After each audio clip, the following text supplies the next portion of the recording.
Australia থেকে কোনো degree নেননি তুরিন আফরোজ, এমনকি এই নামের কোনো শিক্ষার্থী ছিলেন না ওই বিশ্ববিদ্যালয়ে। লিখিতভাবে এসব তথ্য নিশ্চিত করেছে সিডনির university of New South Wales. তাদের বক্তব্য, তুরিন আফরোজ নামে কারো পিএইচডির ডিগ্রির কোনো রেকর্ড তাদের কাছে নেই। বিশ্ববিদ্যালয়ের পাঠানো ওই চিঠি 4 মে আদালতে উপস্থাপন করে রাষ্ট্রপক্ষ।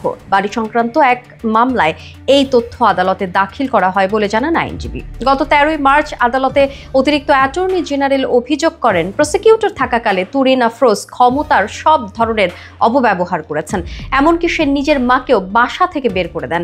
সেই মামলায় তুরিন আফরোজের মাকে উত্তরার বাড়িতে থাকার আদেশ দেয় আদালত।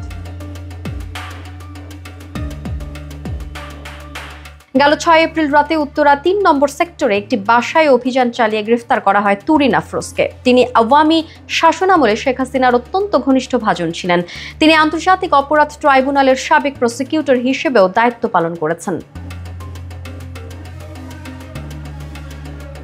ডিএমপি উত্তরা বিভাগের উপকমিশনার বলেন, গত 27 মার্চ উত্তরাতে একটি হত্যা চেষ্টা মামলা হয়েছে।